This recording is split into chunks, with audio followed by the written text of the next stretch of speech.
نحمده ونصلي ونسلم على رسوله الكريم. أما بعد، فأعوذ بالله من الشيطان الرجيم. بسم الله الرحمن الرحيم. للرجال نصيب مما ترك الوالدان والأقربون وللنساء نصيب مما ترك الوالدان والأقربون. وقال الله تعالى في مقام آخر: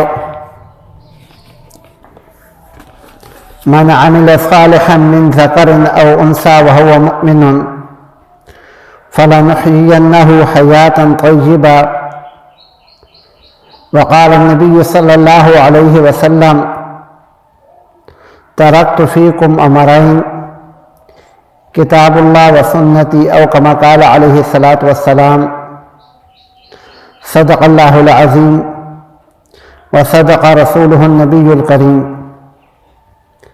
معزز سامعین اکرام، آج 8 مارچ ہے اور 8 مارچ کو عالمی سطح پر تحفظ حقوق نسواں یعنی عورتوں کے حقوق کا دن منایا جاتا ہے۔ اللہ رب العالمین نے اس دنیا کا نظام مرد اور عورت کے ذریعے چلایا ہے۔ یہ ایک فطری تقاضا ہے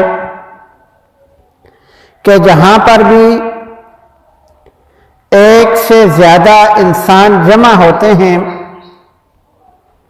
وہاں پر اگر کوئی انتظام، کوئی نظام چلانا ہو تو اس میں ایک امیر ہوتا ہے اور دوسرا اس کا ماتحت ہوتا ہے۔ کوئی بھی ادارہ ہو، اگر وہ چلانا ہو تو اس کو چلانے کا مروجہ اور بہترین طریقہ یہ ہے کہ ایک اس ادارے کا ہیڈ ہوتا ہے، باقی اس کے ماتحت ہوتے ہیں۔ اگر کسی ادارے کے اندر 2 انسان ایک جیسے ہو جائے، 2 انسان ایسے ہوں کہ ان کے پاس پاور ایک جیسی ہو اور اس ادارے کو وہ چلانا شروع کریں تو وہ ادارہ کبھی بھی ترقی نہیں کر سکے گا۔ اس لیے کہ جب تک ڈیسیژن پاور ایک انسان کے پاس نہ ہو تب تک کوئی بھی ڈیسیژن لینا، کوئی بھی فیصلہ کرنا یہ ممکن نہیں ہوتا۔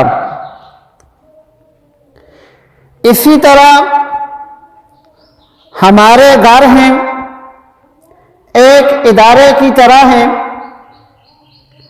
اگر ہمارے گھروں کے اندر مرد اپنا فیصلہ کرے، عورت اپنا فیصلہ کرے، مرد اپنے حساب سے جیے، عورت اپنے حساب سے جینے لگ جائے تو ہمارے گھر بھی برباد ہو جائیں گے۔